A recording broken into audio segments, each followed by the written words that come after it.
Sammy Benton.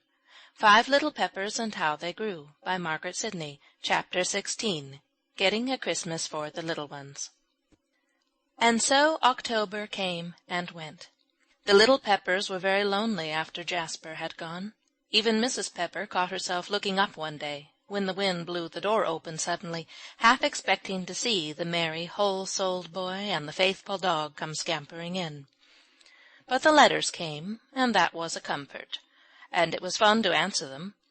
The first one spoke of Jasper's being under a private tutor, with his cousins. Then they were less frequent, and they knew he was studying hard. Full of anticipations of Christmas himself, he urged the little Peppers to try for one, and the life and spirit of the letter was so catching that Polly and Ben found their souls fired within them to try at least to get for the little ones a taste of Christmastide. "Now, Mammy," they said at last, one day in the latter part of October, when the crisp, fresh air filled their little healthy bodies with springing vitality that must bubble over and rush into something, "we don't want a Thanksgiving, truly we don't, but may we try for a Christmas? Just a little one," they added timidly, "for the children?" Ben and Polly always called the 3 younger ones of the flock the children. To their utter surprise, Mrs. Pepper looked mildly assenting, and presently she said, "Well, I don't see why you can't try. 'Twon't do any harm, I'm sure." You see, Mrs. Pepper had received a letter from Jasper, which at present she didn't feel called upon to say anything about. "Now," said Polly, drawing a long breath as she and Ben stole away into a corner to talk over and lay plans. "What does it mean?" "Never mind," said Ben. "As long as she's given us leave, I don't care what it is." "I neither," said Polly, with a delicious feeling as if the whole world were before them, where to choose. "It'll be just gorgeous, Ben." "What's that?" asked Ben, who was not as much given to long words as Polly, who dearly loved to be fine in language as well as other things. "Oh, that's something Jappy said one day, and I asked him, and he says it's fine and lovely and all that," answered Polly, delighted that she knew something she could really tell Ben. "And why not just say fine?" commented Ben practically, with a little upward lift of his nose. "Oh, I'd know, I'm sure," laughed Polly. "Let's think of what we'll do for Christmas. How many weeks are there, anyway, Ben?" And she began to count on her fingers. "That's no way," said Ben. "I'm going to get the almanac." So he went to the old clock, where hanging up by its side was a farmer's almanac. "Now we'll know," he said, coming back to their corner. So with heads together they consulted and counted up till they found that 8 weeks and 3 days remained in which to get ready. "Dear me," said Polly, "it's most a year, isn't it, Ben?" "'Twon't be much time for us," said Ben, who thought of the many hours to be devoted to hard work that would run away with the time. "We better begin right away, Polly." "Well, all right," said Polly, who could scarcely keep her fingers still, as she thought of the many things she should so love to do if she could. "But first, Ben, what let's do?" "Would you rather hang up their stockings?" asked Ben, as if he had unlimited means at his disposal, "or have a tree?" "Why," said Polly, with wide-open eyes at the 2 magnificent ideas, "we haven't got anything to put in the stockings when we hang 'em, Ben." "That's just it," said Ben. "Now wouldn't it be better to have a tree, Polly? I can get that easy in the woods, you know." "Well," interrupted Polly eagerly, "we haven't got anything to hang on that either, Ben. You know Jappy said folks hang all sorts of presents on the branches, so I don't see," she continued impatiently, "that that's any good. We can't do anything, Ben Pepper, so there. There isn't anything to do anything with." And with a flounce Polly sat down on the old wooden stool, and folding her hands looked at Ben in a most despairing way. "I know," said Ben. "We haven't got much." "We haven't got anything," said Polly, still looking at him. "Why, we've got a tree," replied Ben hopefully. "Well, what's a tree?" retorted Polly scornfully. "Anybody can go out and look at a tree outdoors." "Well, now I tell you, Polly," said Ben, sitting down on the floor beside her, and speaking very slowly and decisively, "we've got to do something, 'cause we've begun, and we might make a tree real pretty." "How?" asked Polly, ashamed of her ill humor, but not in the least seeing how anything could be made of a tree. "How, Ben Pepper?" "Well," said Ben pleasantly, "we'd set it up in the corner." "Oh, no, not in the corner," cried Polly, whose spirits began to rise a little as she saw Ben so hopeful. "Put it in the middle of the room, do." "I don't care where you put it," said Ben, smiling and happy that Polly's usual cheerful energy had returned. "But I thought 'twill be a little one, you know, and I thought 'twould look better in the corner." "What else?" asked Polly, eager to see how Ben would dress the tree. "Well," said Ben, "you know the Henderson boys gave me a lot of corn last week." "I don't see as that helps much," said Polly, still incredulous. "Do you mean to hang the cobs on the branches, Ben? Why, that would be just dreadful." "I should think likely," laughed Ben. "No, indeed, Polly Pepper, but if we should pop a lot, a bushel, and then we should string 'em, we could wind it all in and out among the branches, and—" "Wouldn't that be pretty?" cried Polly. "Real pretty. And we can do that, I'm sure." "Yes," continued Ben, "and then, don't you know, there's some little candle ends in that box in the provision room. Mammy'd give us them." "I don't believe that she would," cried Polly. "'Twould be just like Jappy's if she would. Let's ask her now, this very same minute." And they scampered hurriedly to Mrs. Pepper, who, to their extreme astonishment, after all, said yes, and smiled encouragingly on the plan. "Isn't Mammy good?" said Polly with loving gratitude as they seated themselves again. "Now we're all right," exclaimed Ben, "and I tell you we can make the tree look perfectly splendid, Polly Pepper." "And I'll tell you another thing, Ben," said Polly. "Oh, something elegant. You must get ever so many hickory nuts, and you know those bits of bright paper I've got in the bureau drawer? Well, we can paste them on to the nuts and hang them on for the balls Jappy tells of." "Polly," cried Ben, "it'll be such a tree as never was, won't it?" "Yes, but dear me," cried Polly, springing up, "the children are coming. Wasn't it good Grandma wanted 'em to come over this afternoon so's we could talk? Now hush," as the door opened to admit the noisy little troop. "If you think of any new plan," whispered Ben behind his hand while Mrs. Pepper engaged their attention, "you'll have to come out of the woodshed to talk after this." "I know it," whispered Polly back again. "Oh, we've got just heaps of things to think of, Bensie." Such a contriving and racking of brains as Polly and Ben set up after this! They would bob over at each other and smile with significant gesture as a new idea would strike one of them, in the most mysterious way that if observed would drive the others almost wild. And then, frightened lest in some hilarious moment the secret should pop out, the two conspirators would betake themselves to the woodshed as before agreed upon. But Joel, finding this out, followed them one day, or, as Polly said, tagged, so that was no good. "Let's go behind the woodpile," she said to Ben in desperation. "He can't hear there, if we whisper real soft." "Yes, he will," said Ben, who knew Joel's hearing faculties much better. "We'll have to wait till they're abed." So after that, when nightfall first began to make its appearance, Polly would hint mildly about bedtime. "You hustle us so," said Joel, after he'd been sent off to bed for 2 or 3 nights unusually early.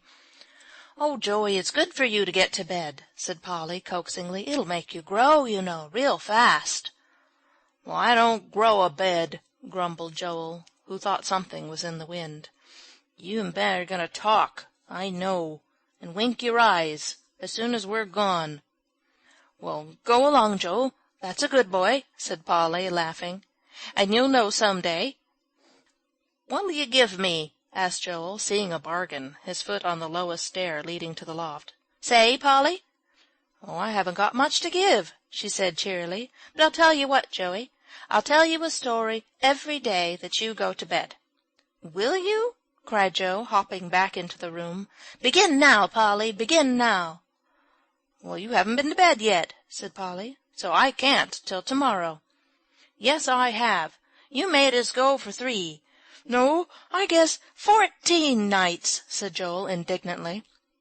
"Well, you were made to go," laughed Polly. "I said if you'd go good, you know. So run along, Joe, and I'll tell you a nice one tomorrow." "It's got to be long," shouted Joel when he saw he could get no more, making good time up to the loft. To say that Polly in the following days was Master Joel's slave was stating the case lightly. However, she thought by her story-telling she got off easily, as each evening saw the boys drag their unwilling feet to bedward and leave Ben and herself in peace to plan and work undisturbed. There they would sit by the little old table around the one tallow candle, while Mrs. Pepper sewed away busily, looking up to smile or to give some bits of advice, keeping her own secret meanwhile, which made her blood leap fast, as the happy thoughts nestled in her heart of her little ones and their coming glee. And Polly made the loveliest of paper dolls for Phronsie out of the rest of the bits of bright paper, and Ben made windmills and whistles for the boys, and funny little carved basket with a handle for Phronsie out of a hickory nutshell, and a new pink calico dress for Seraphina that peered out of the top drawer of the old bureau in the bedroom whenever anyone opened it, for Mrs. Pepper kindly let the children lock up their treasures there as fast as completed. "I'll make Seraphina a bonnet," said Mrs. Pepper, "for there's that old bonnet string in the bag, you know, Polly. That'll make it beautiful."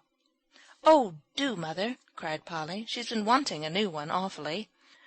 "And I'm going to knit some mittens for Joel and David," continued Mrs. Pepper, "'cause I can get the yarn cheap now. I saw some down at the store yesterday I could have at half price."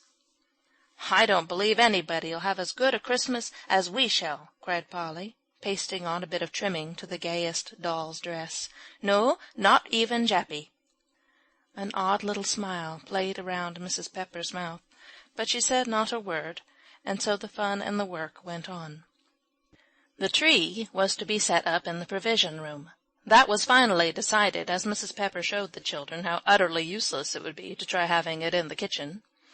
"I'll find the key, children," she said. "I think I know where it is, and then we can keep them out." "Well, but it looks so," said Polly, demurring at the prospect. "Oh, no, Polly," said her mother. "At any rate, it's clean." "Polly," said Ben, "we can put evergreen around, you know." "So we can," said Polly, brightly. "Oh, Ben, you do think of the best things. We couldn't have had them in the kitchen." "And don't let's hang the presents on the tree," continued Ben. "Let's have the children hang up their stockings. They want to awfully, for I heard David tell Joel this morning before we got up (they thought I was asleep, but I wasn't) that he did so wish they could. But says he, don't tell Mammy, 'cause that'll make her feel bad." "The little dears," said Mrs. Pepper impulsively. "They shall have their stockings, too." "And we'll make the tree pretty enough," said Polly enthusiastically. "We shan't want the presents to hang on, we've got so many things. And then we'll have hickory nuts to eat. And perhaps Mammy'll let us make some molasses candy the day before," she said, with a sly look at her mother. "You may," said Mrs. Pepper, smiling. "Oh, goody!" they both cried, hugging each other ecstatically. "And we'll have a frolic in the provision room afterward," finished Polly. "Oh!" And so the weeks flew by. 1, 2, 3, 4, 5, 6, 7, 8, till only the 3 days remained, and to think the fun that Polly and Ben had had already. "It's better than Christmas," they told their mother, "to get ready for it." "It's too bad you can't hang up your stockings," said Mrs. Pepper, looking keenly at their flushed faces and bright eyes. "You never hung 'em up." "It isn't any matter, Mamsie," they both said cheerily. "It's a great deal better to have the children have a nice time. I want to be elegant. Perhaps we'll have ours next year." For 2 days before, the house was turned upside down for Joel to find the biggest stocking he could. But on Polly telling him it must be his own, he stopped his search, and bringing down his well-worn one, hung it by the corner of the chimney to be ready. "You put yours up on the other side, Dave," he advised. "There isn't any nail," cried David, investigating. "I'll drive one," said Joel. So he ran out to the tool house, as one corner of the woodshed was called, and brought in the hammer and 1 or 2 nails. "Phronsie's a-goin' in the middle," he said with a nail in his mouth. "Yes, I'm going to hang up my stocking," cried the child, hopping from one toe to the other. "Run and get it, Phronsie," said Joel, "and I'll hang it up for you." "Why, it's 2 days before Christmas yet," said Polly, laughing. "Look how they'll look hanging there so long." "I don't care," said Joel, giving a last thump to the nail. "We're going to be ready. Oh, dear, I wish 'twas tonight." "Can't Seraphina hang up her stocking?" asked Phronsie, coming up to Polly's side. "And Baby, too?" "Oh, let her have a part of yours," said Polly. "That'll be best.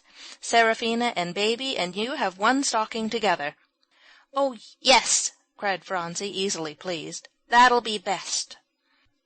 So for the next 2 days they were almost distracted, the youngest ones asking countless questions about Santa Claus, and how could he possibly get down the chimney, Joel running his head up as far as he dared to see if it was big enough. "I guess he can," he said, coming back in a sooty state, looking very much excited and delighted. "Will he be black like Joey?" asked Phronsie, pointing to his grimy face. "No," said Polly, "he don't ever get black." "Why?" they all asked, and then over and over they wanted the delightful mystery explained. "We'll never get through this day," said Polly in despair as the last one arrived. "I wish 'twas tonight, for we're all ready."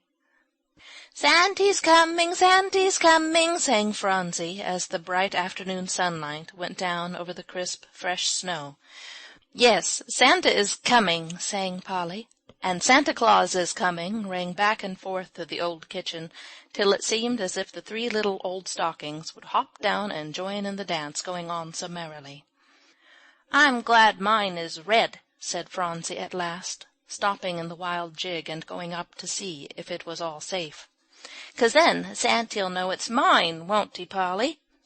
"Oh, dear," cried Polly, catching her up. "Oh, Phronsie, you are going to have a Christmas." "Well, I wish," said Joel, "I had my name on mine. I know Dave will get some of my things." "Oh, no, Joe," said Mrs. Pepper. "Santa Claus is smart. He'll know yours is in the left-hand corner."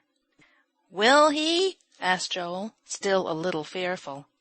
"Oh, yes, indeed," said Mrs. Pepper, confidently. "I never knew him to make a mistake." "Now," said Ben, when they had all made a pretense of eating supper, for there was such an excitement prevailing that no one sat still long enough to eat much, "you must every one fly off to bed as quick as ever can be." "Will Santa Claus come faster, then?" asked Joel. "Yes," said Ben, "just twice as fast." "I'm going, then," said Joel, "but I ain't going to sleep, 'cause I mean to hear him come over the roof. Then I'm going to get up, for I do so want a squint at a reindeer." "I am, too," cried Davy, excitedly. "Oh, do come, Joe," and he began to mount the stairs.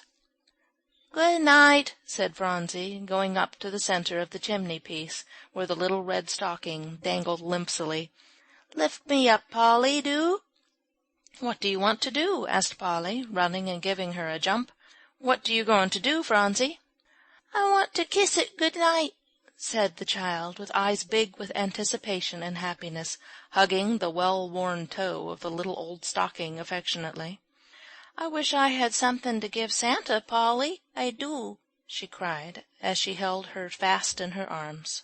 "Never mind, pet," said Polly, nearly smothering her with kisses. "If you're a good girl, Phronsie, that pleases Santa the most of anything." "Does it?" cried Phronsie, delighted beyond measure, as Polly carried her into the bedroom. "Then I'll be good always. I will." End of chapter 16.